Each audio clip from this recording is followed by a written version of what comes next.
All right, welcome everybody. I love giving this talk. I've really found over the years it's really helps people identify areas that can start resolving stress in their life.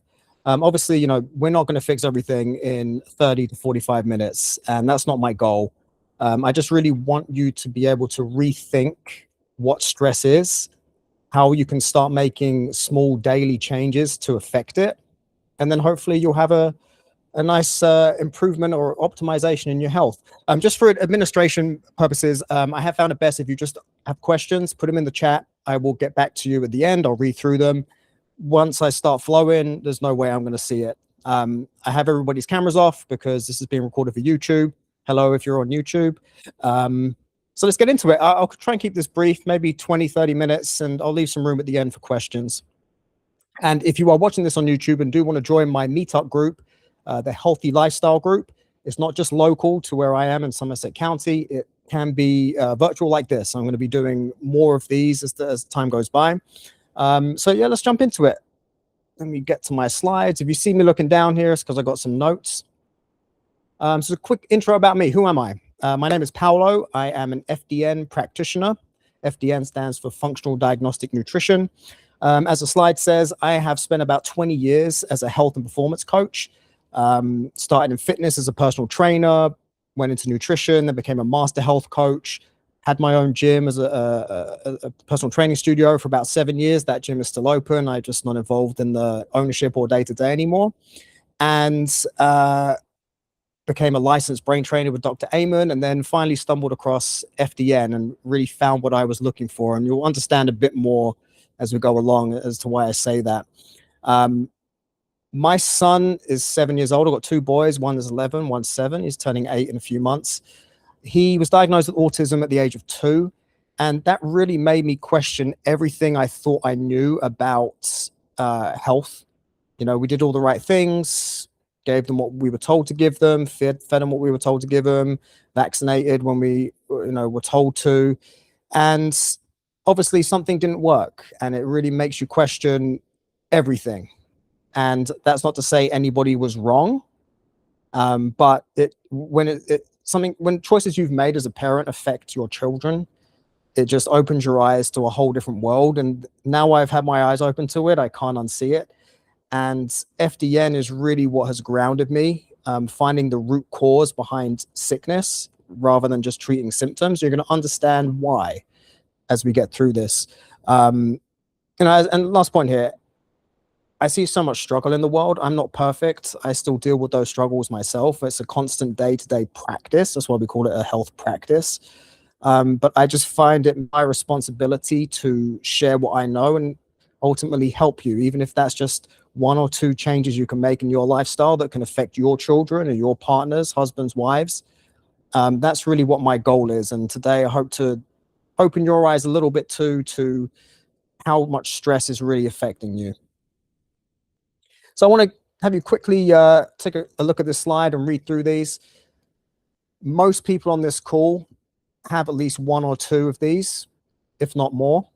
Low energy, you crash in the afternoon, you get that second wind at night, and then you can't get to sleep. So then you have poor sleep, your mind's racing, you can't fall to sleep. You may have spent 8 or 9 hours in bed, but you wake up completely unrefreshed. That stubborn weight you can't lose. Diet and exercise, you're doing what you think is all the right things, and it's just not changing anything. The brain fog, this is a huge one. I've had so many clients that will tell me, wow, excuse me, I didn't know how bad I was until I realized what closer to normal is again. And I've experienced that myself too. And I can't even, there are times I feel this brain fog and I'm like, how did I used to live like this? This was every single day for me. So it's incredible. Low libido, thankfully I don't, my wife would tell you, I don't suffer from that. But unfortunately people do, right? They lose that drive, the motivation that affects your relationship with, the person you want to and should be intimate with, but your sex drive's tanked. And then lastly, you're irritable, you're anxious, that wired but tired feeling, you overreact, you're very snippy, and then ultimately you can't wind down. And these all kind of feed into each other. And the problem is, as it says at the end here, each one of these is a symptom that gets treated separately. You know, you have low energy, you might go to the doc and uh, they'll give you a blood test. You can't sleep, you'll address that. Maybe the weight gain is because you're not sleeping well, and because you're not sleeping well, you got the brain fog, and they're all connected. And the next slide's going to talk about that. But the problem is traditional healthcare treats this individually. You know, you go and see a specialist about each individual thing. Your body's not made up of individual pieces. It's one living organism, right? And that's something I really want to drive home throughout this presentation. And there's a name for all of that you're experiencing. In FDN, I forgot to put the trademark here. I apologize, FDN folks. This is metabolic chaos. By the time a symptom arrives or it shows up, things are already so far down the chain that it's very difficult to even realize what the actual original cause was. But as it says here, right, this is a state where hidden stressors have caused malfunction. And I'm going to show you a good diagram to show this in a little bit. But the symptoms appear so far downstream, it's impossible to predict that root cause. It's not one thing. Everything's contributing to each other. And I want to make that distinction here because it can get a little confusing. We talk about root cause, and then you start thinking, well, it has to be this individual root cause. The idea is we're looking at the root causes. There are so many things affecting, as we'll show on the next slide. You know, your hormones affect your immune system affects your detoxification pathways, that then affects your nervous system, and then your oxidative stress affects your some other system, and you've just got this soup that we call metabolic chaos. And it, you know, one diagnosis it drives me crazy. You see people put on statins for cholesterol without figuring out why is cholesterol high in the first place. And there is questions as to whether that's even a bad thing, right? And that's for another presentation, another discussion. It's not a drug deficiency. And this is a really important piece here. Symptoms are signals. If you treat a symptom, you don't fix the system. If you don't treat the symptoms, I've said that wrong. If you treat just the symptoms, it doesn't fix the system. And that's so true. And I've seen it over and over and over again. One story here, I had a client who had struggled to lose weight for a long time, and we ran a mediator release test, which is basically a blood test that tests immune reactions to certain proteins in food. And there was 176 different foods and chemicals that we tested her for. And she thought she was doing all the right things, right? She was eating chicken, avocado, sounds healthy, organic, pasture raised, all the right stuff. And then we found out that it was causing a huge immune reaction in her, which was therefore causing inflammation. The minute we cut all of the foods that she was having immune responses to, would you believe it? She lost 15 pounds in 2 weeks. Just from cutting the foods out that were driving this inflammation. Now, when you talk about losing weight, you'll say, well, it's just cutting calories. And I don't want to get jumped on by all the calorie bros and sisters, but that's a far too simplified way of looking at it. I'm not against the idea of counting macros and that kind of thing. But to me, weight loss and the inability to lose weight and weight gain is a symptom of metabolic dysfunction. And metabolic dysfunction is a result of metabolic chaos.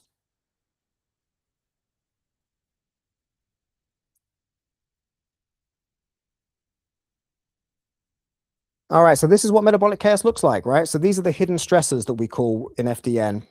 Hidden is the acronym. You've got your hormones, your immune system, your digestion, detoxification, energy production, nervous system, oxidative stress. So O is at the end, so it's really hidden O. But that doesn't jive so well. And I want to touch on something like a leaky gut here. So leaky gut, you hear that term all the time. It's basically, you know, the cell walls become permeable and things that shouldn't be in the bloodstream get through, which then drives inflammation because your immune system has to then go and tackle them.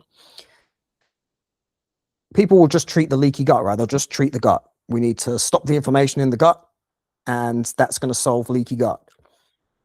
Then I look at digestion. What's happening to that food before it gets there? If we improve that, maybe we've got low stomach acid. Hey, maybe we've got H. pylori that's driving the low stomach acid, or the low stomach acid in the first place, which was a result of stress, allowed H. pylori to infiltrate and start spreading. Now you're not digesting that food so well. That food reaches your gut, and now your gut's not able to do what it needs to do with it because it hasn't arrived in the manner it should have. And then the cascading effects from there. And then we know that your gut affects your detoxification pathways. So this, to me, when I saw this, before I even became an FDN practitioner, I saw this in a it was either a podcast or a presentation, and this is what really opened my eyes to this sense of all of these stressors coming together are what drives sickness. It's not one thing. It's not just that your hormones are off. I'm not against hormone therapy, TRT, and estrogen therapies, but my concern with it is we're not addressing the reason why that happened in the first place.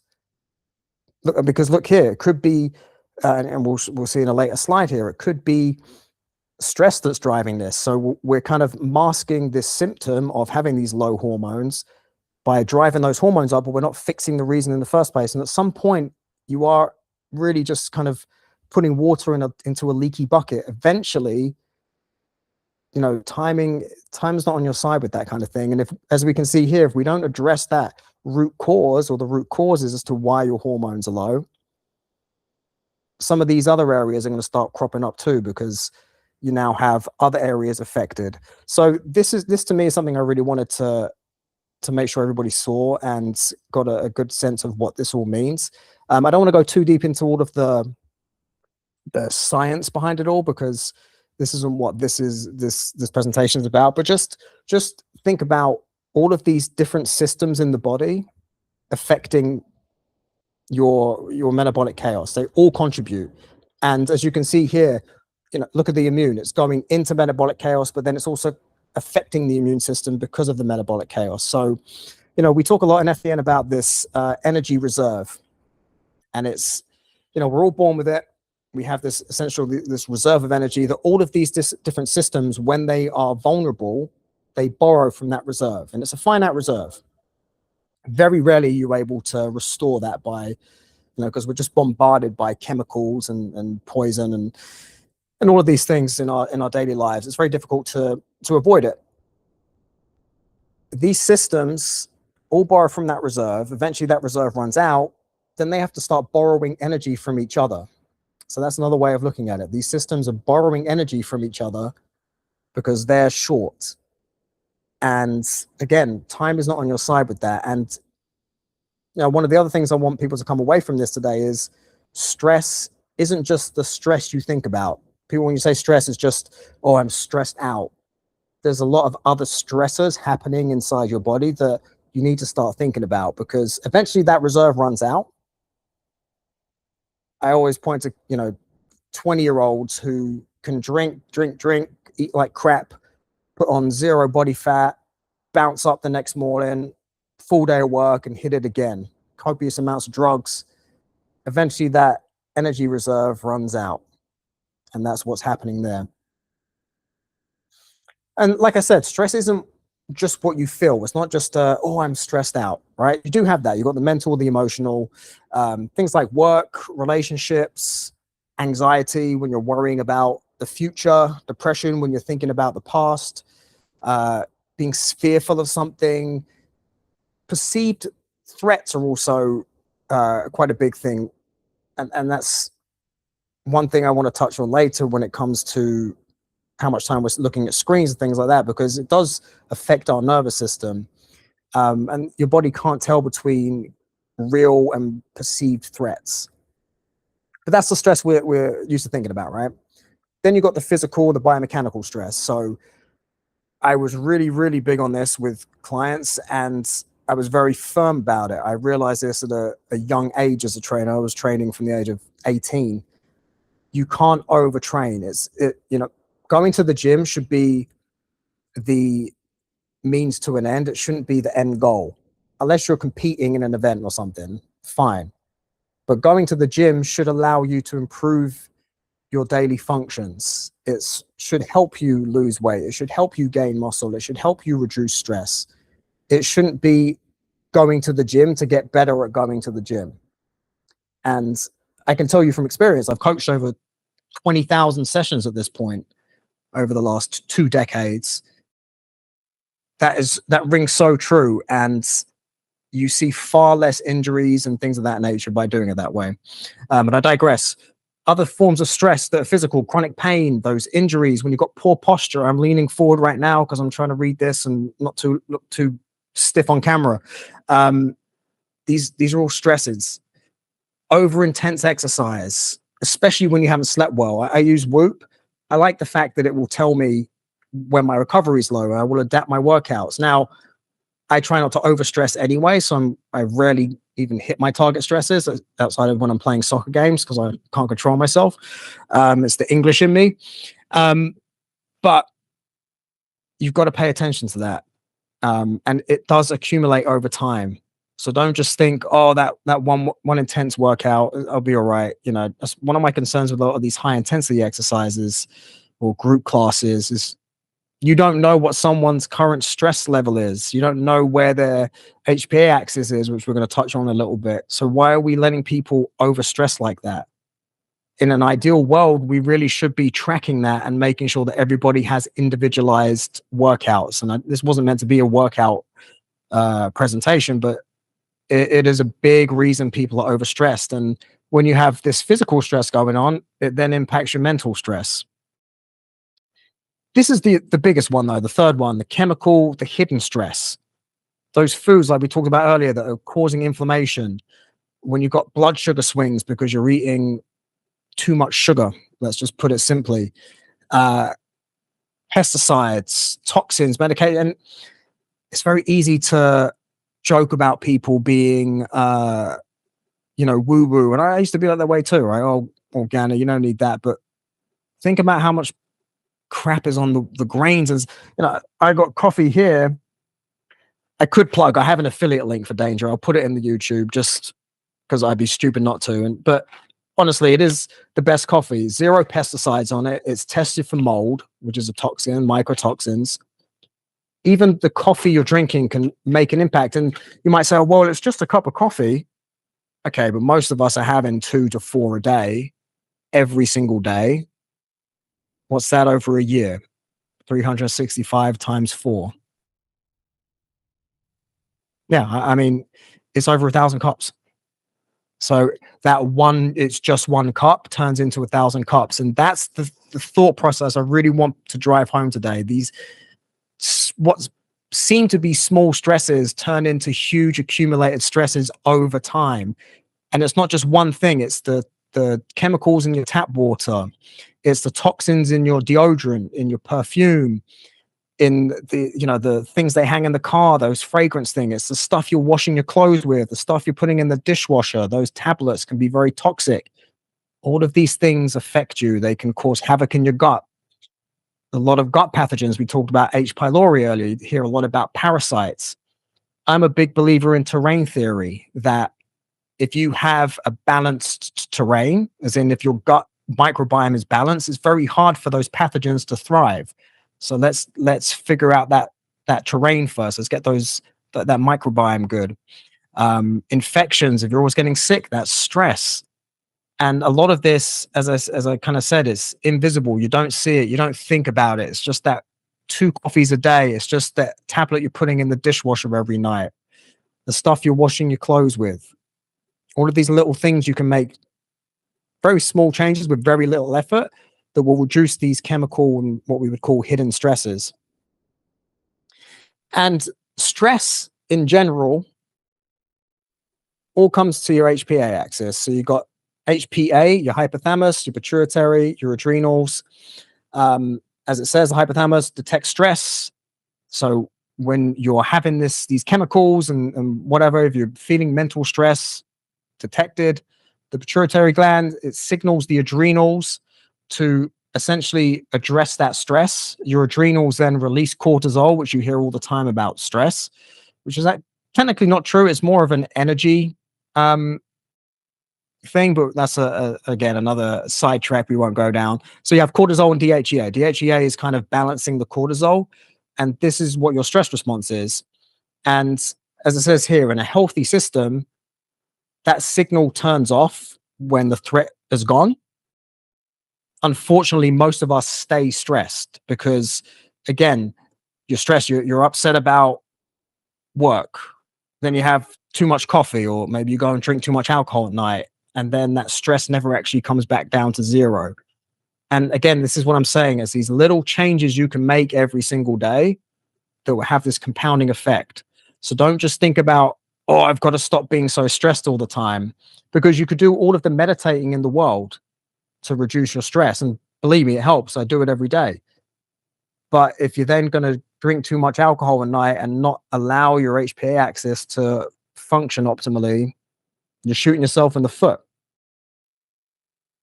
This is another diagram. I showed all of my clients this, and particularly after we've done a stress and hormones panel. So that stress and hormones panel actually looks at your cortisol throughout the day. We take 4 readings, and I'm not here to push those labs on you. At the end of this webinar, I am going to give you a way of staying in touch with me, 30-day newsletter. I'm not trying to sell you anything, but part of my protocol is to run labs like this, where we look at your sex hormones, we look at your cortisol, your DHEA, and your stress patterns.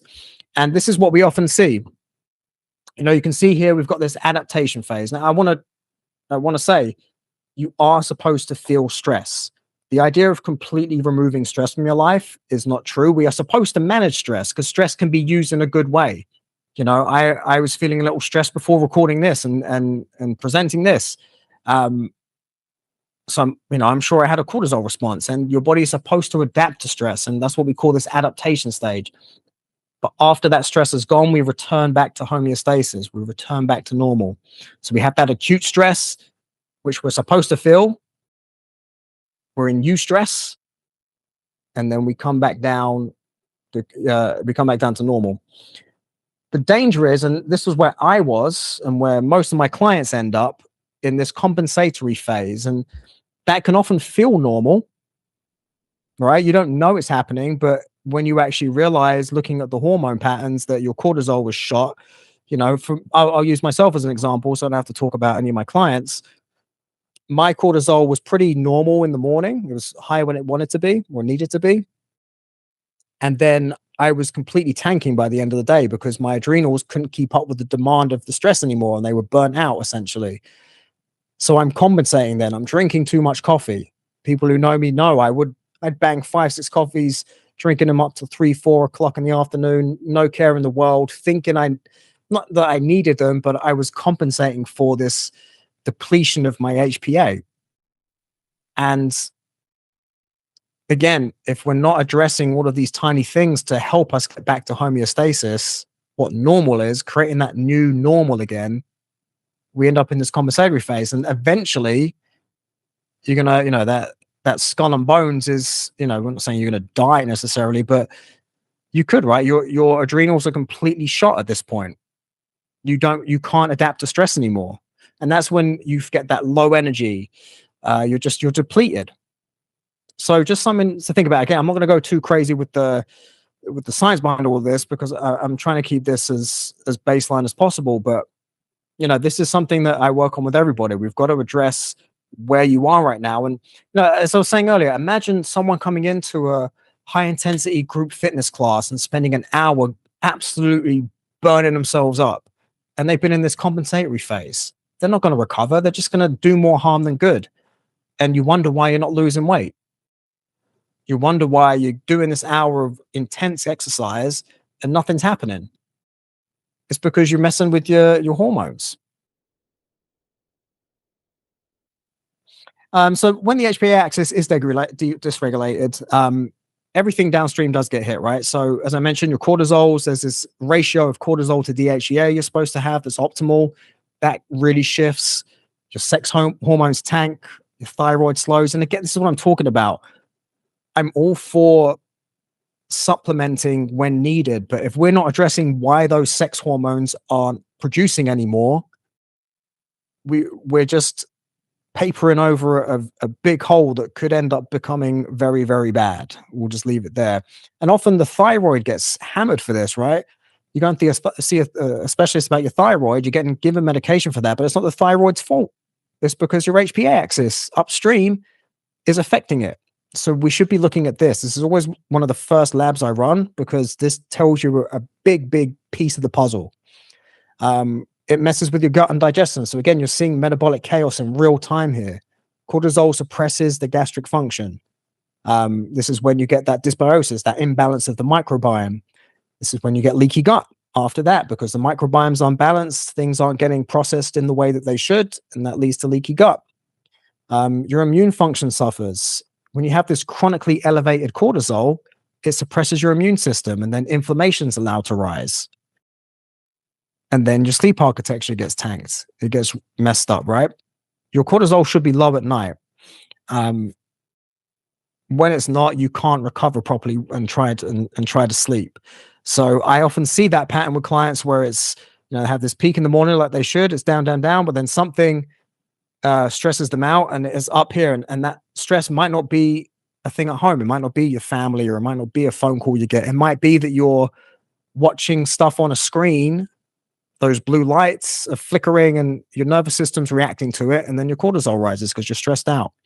And then last, your metabolism, your blood sugar is dysregulated. The weight, you hear that a lot, like when you're stressed and high cortisol, you wear more weight around your belly. And then your ability to metabolize carbs breaks. So now, we're blaming the carbs, but is it actually the cortisol?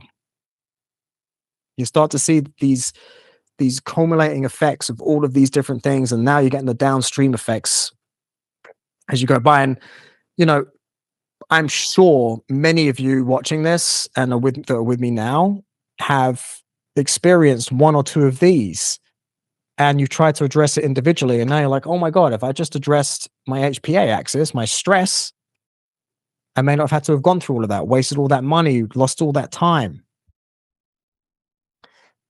I won't spend too long here, but I really like pointing this out, right?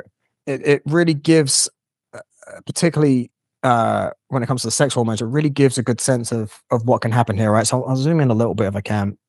So everything here is downstream of cholesterol. That's another topic for another day as to why we're trying to limit cholesterol when it's obviously the building block for so many things. But you can see where cortisol is produced, right? You get pregnenolone, comes down this pathway. If you were constantly having to get cortisol produced, if you look, all of this stuff is going to take away from getting to DHEA, which is what counterbalances cortisol. So now not only are you elevating your cortisol, you're not able to produce the DHEA that's going to counterbalance that. So then you get this vicious cycle of your cortisol always being elevated. And if DHEA is not being produced, not only are you not able to balance the cortisol, but look, now you can't produce testosterone. Now you can't produce estrogen. So again, we're masking this hormone issue by not addressing the root cause of it. The root cause is stress. What caused that stress is everything we just talked about. But again, I'm not against the hormone therapies, and that's not what this is meant to be about. But if we're not addressing why these hormones aren't being produced, we're really setting ourselves up for failure, I think. And I hope I'm wrong. I hope we don't see any negative effects from all of that stuff. I mentioned that ratio of cortisol to DHEA. So cortisol is catabolic. The way of thinking about that is kind of like the breaking down hormone. Everything breaks. So cortisol raises your blood sugar, breaks down tissue, as I said, suppresses digestion. It mobilizes fat and protein. It's actually pro-survival. That's what I was saying. We're supposed to adapt to stress, but it's meant to be in short-term amounts and short bursts. And DHEA counterbalances cortisol. It's anabolic. It's a builder. It's a building kind of regulator. As I said, builds and repairs. It supports the sex hormones. We just saw that. The DHEA is needed to produce those hormones. Protects brain function, anti-aging, drives anti-aging. This is another one. We're doing all this stuff to make our skin look better and uh, uh, spending all this money, all this time, when the answer's right there. It's our hormones, it's our HPA axis, it's stress. And as it says down here, when cortisol dominates chronically, DHEA gets depleted, your adrenals aren't able to keep up with the demands. And that's the state that people get stuck in. And that's probably the state you're stuck in now. So, Paolo, what does that look? How do I stop being stressed? Um, a lot of everything. A lot of it is, it does, and it doesn't say this here, but a lot of it does come down to, as I've been saying the past 30 minutes, it comes down to making small changes that will accumulate. Changing the water you drink, all the forever chemicals, the heavy metals, the carcinogens in your tap water, they're poisoning you at your house. Get 7-stage filtering, get reverse osmosis. It's not very expensive, it's a little bit of effort, but think about that. Every glass of water you drink that's unfiltered, and the Brita filters, I won't say they don't work, filters like that aren't sufficient to remove all of the things you need to get removed. So spend a little money or time and make change or drink spring water out of glass bottles. You're not getting the microplastics. Um, and I'm sure I'm saying all this. My head's spinning. Yours must be too. It can be overwhelming, but just make these small changes over a 6-week period, and I guarantee you will feel the benefits of it. But in terms of interventions, at FDM we follow this DRESS framework: diet, rest, exercise, stress reduction, and supplementation. I don't like to over supplement. Unfortunately, we need to supplement because our soils are depleted. So then the animals we eat or the plants that are growing in that soil aren't getting the nutrients they need to then pass on to you. So we do need some kind of supplementation, but it should be targeted. Diet, let's focus, as I mentioned, about that one client I had. And it's not just the one, there's many this happens to. Let's remove those foods that are causing inflammation. If you don't want to spend the $300-400 on that blood test, start with elimination. Some of the foods and things we know that cause inflammation across a whole lot of people, including myself here, gluten. Try removing gluten for a month, 2 months. See how you feel. Remove dairy. See how you feel. Remove corn, because that can cause similar reactions as gluten. Eat foods that help you keep a stable blood sugar. I eat an animal-based diet myself. I eat a lot of red meat. Has a ton of nutrients. The best overall way of getting the most amount of nutrients is through red meat. Nutrient dense. Don't follow the trends. Just start. I always like to say start with removing things first before you start trying to add too much. Rest. We didn't even really touch on sleep. I'm going to do another webinar about that. That's something I'm huge on. But the architecture of your sleep matters. Every hour, I say this all the time, every hour before midnight is worth 2, because most of your deep sleep happens between 10 and 2 a.m. So if you miss those 2 hours before midnight, your ability to get enough deep sleep is very, very diminished. And I speak this from experience. I used to go to bed 11:30. I'd wake up because I'd have personal training clients at the gym. Sometimes at 4, I'd be up. And I wasn't getting enough deep sleep. I could feel it. I know it now because I know what normal feels like. When I don't get my 6 to 8 hours of sleep, I feel crap, and I know why now. So get your sleep dialed in. And we know that in able to fall asleep, we have to address the stress, because cortisol affects your ability to fall asleep and rebuild while you're sleeping. Exercise is a huge one. We talked about that earlier. Getting the right type of exercise with the right dose. Overtraining. I won't go on a tangent, but it's something I've been very consistent on for 20 years, that we are overtraining. And you see all the influencers online, but you're seeing a very short periods. Think about how those people are going to look and feel in 20 years' time. I always used to tell personal training clients this: train for the person you're going to be in your 80s. Because I used to have 78-year-old clients, and it was heartbreaking how how things were so far gone. Their movement was so restricted. They were so hunched over. Their tissue was so tense and tight. It was hard to move. It was really just about giving them the best opportunity to be functional at that point. There was no improving. So train for that person. Don't go too hard. Don't go crazy. And don't use that as a cop out. You are meant to exert yourself to a point. There's got to be the right dose. And then lower your overall stress. It's about lowering that total load. Is what I keep saying. Address the low hanging fruit first. Address which detergents you use. Address the body wash you're using. And if you are wondering what should I use, just reach out to me. I'm going to give you ways of reaching out to me after this. And I'm sure there's going to be a bunch of people in the comments on YouTube talking about it too. Go for the low hanging fruit. I personally think diet is a very low hanging fruit for this. Let's remove the inflammation that will then help you with the stress. Meditate, journal. My biggest thing for stress is gratitude. If you live a life of gratitude, it's impossible to not feel a stress reduction. I guarantee it. Guarantee it. And then we touched on supplements already. Again, it's got to be targeted. Don't just go buying supplements because you saw someone say something on Instagram. This is going to help with X, Y, and Z.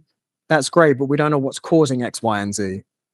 I don't suggest supplements until I've run labs because I want to get the whole picture before I'm suggesting things to take. Because you may have, and this happens all the time. Actually, this is a good one. And I've had this with a few people. Ashwagandha is in a lot of stress reducing supplements. You hear that all the time. Ashwagandha. You might be getting immune responses to ashwagandha. So you're taking this thing that you're thinking is reducing your stress, but then you're actually causing inflammation because of an immune response, which causes more stress. So you're taking it for nothing and actually causing more damage. So again, be careful with the kind of supplements you're taking. And yeah, guys, look, there's two ways forward here. You can keep doing what you're doing, keep listening to the same people, keep treating each symptom separately, cycle through those supplements like we just talked about without any context. Optimize your sleep hygiene while cortisol's still up. So again, it's a low hanging fruit in the sense is you can change when you go to bed. But if we're not addressing that root cause of high cortisol, and again, we don't know exactly what's causing that, but we know that that's a root cause and it's contributing to the stress, it doesn't make a difference.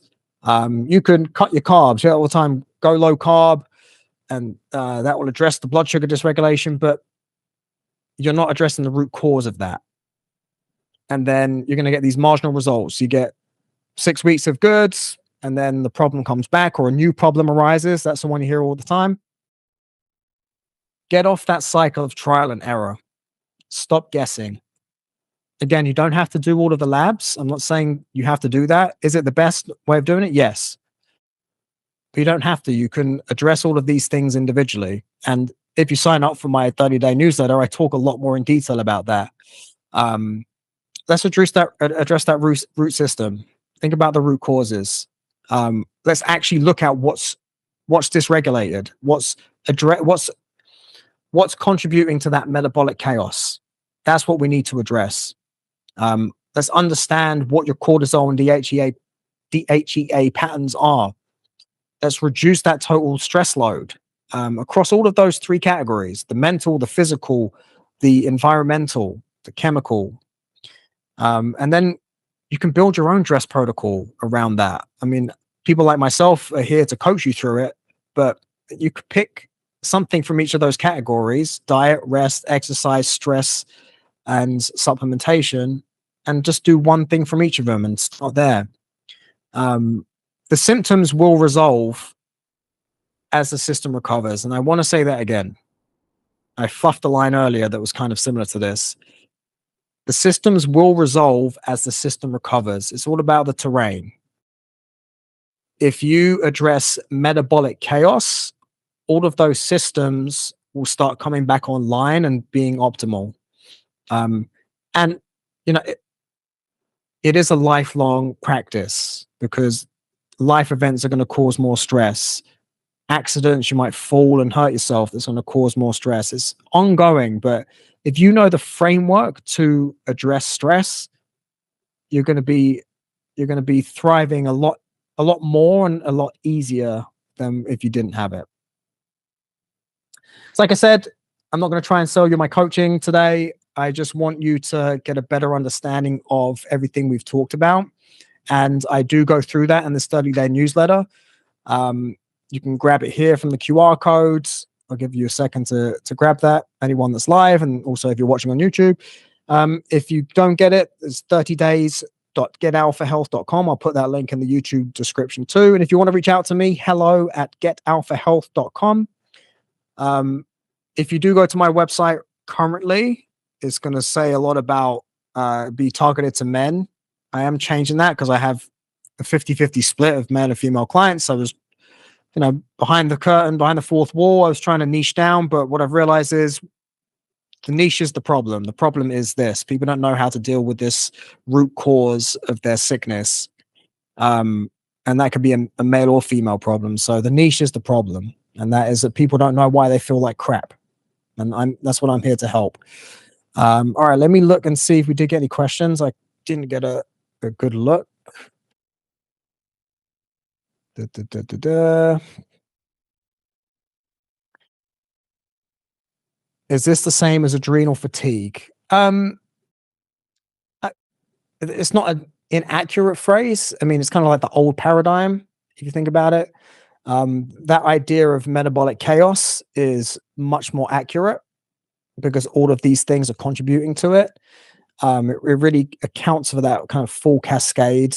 It's not just, we're not just thinking about the adrenals in isolation because, again, it's the HPA axis, it's the hypothalamus, it's the pituitary, it's the adrenals, but it's not just one thing. Can I fix this without labs? Yeah, I said that, right? We can. It. I actually do have protocols that don't include the labs at all because it's a lot more approachable cost wise. We just don't want, the whole thing here is we don't want to guess. Without the labs, let's attack the low hanging fruits, which by the way, we would do without the labs anyway. Before we get the labs, that's all we work on. It takes 4 to 6 weeks to get the labs back, right? So all of that time is spent addressing that low hanging fruit. What changes can we make without having to guess? And then we use the labs to really dive in and dial in exactly what we need to target. What lab should I get? So with FDN, we've got 6 actually. We've got the stress and hormone panel, which is the one that addresses HPA axis, stress hormones, sex hormones. We've got the metabolic wellness. So that looks at things like oxidative stress and how your detoxification pathways are looking. That's a urine test. All of these tests are at-home tests, by the way, except for one, which I'll talk about at the end. We do a GI map. So we look at your microbiome. Do we have any pathogens in there? What kind of inflammation are we looking at? That's a very insightful test. I mean, they all are. And again, the mistake a lot of people make is they'll just do one test. And then you're really just kind of playing whack-a-mole at that point because, all right, we've seen these inflammatory markers in your GI map and you've got these pathogens, but why is this happening in the first place? Maybe it's your digestion, which we would need another test for. So if we didn't do that metabolic wellness panel, there are certain things in there we wouldn't know about. Next one is the mucosal barrier assessment. So we're looking at that leaky gut. Again, what came first? And then the mediator release test, which is the only one you don't do at home. You have to go to a location for that. That's not true. You can have someone come to the house and do it for you, but that's a blood draw. And that's looking at those inflammatory immune responses to certain proteins or foods. Do I need to work with you to do this? I mean, ideally, yeah, but no, you don't. That framework we talked through, it's completely learnable. And that's why I really do recommend sign up for that newsletter because I talk about everything we've talked about today in more detail. And I try to give you a bit of advice every day to use. I can't work with 6-7 billion people, right? My goal with this is to educate, is to show and hopefully inspire you to make these changes. Anyone else? How long does it take? Depends how far you are on along with everything. And there will be success isn't linear, right? It's not going to be this, up graded curve from where you are to where you want to get to. And I see all the time people lose 20 pounds and then they gain a bit back, but then they're able to manage their stress better. So there's that piece that's working now. And then that, excuse me, that has a knock on effect. And all of a sudden they're actually digesting food better. So they feel better. They got more energy. And then the weight, after 7, 8, 9 months, the weight starts coming back off again. So how long does it take? Most people start feeling better, particularly if we do the labs and have the target supplementation along with the rest of the protocol. 30 to 60 days, you can see dramatic improvements. You just start to understand what normal feels like and you realize how far you've drifted from it. Yeah, I think that's all the questions. I take less questions to me and I answered. I did a good job of explaining everything. At least that's my delusional way of doing it. All right. Do we have any more questions? I'll give you 2 seconds to put something in the chat. Doesn't look like it. And if you are watching this on YouTube, feel free to put some snarky comments. I'm used to it. Or if you have genuine questions, put them in there too. I will check every now and again as time goes by. But I'll just put this up one more time and I'll put the links in YouTube. Scan the code, join the newsletter. It's 30 days of genuine information that you can take with you. There are a few calls to action in there. I'm not going to lie. I'm trying to grow a practice. So there will be some calls to action to book calls with me, but there's no obligations. If you get through the 30 days and more people do than don't, you don't have to work with me, but just join the newsletter. All right, guys, that was great. I'm really happy you all joined. Thank you so much. And I will see you later.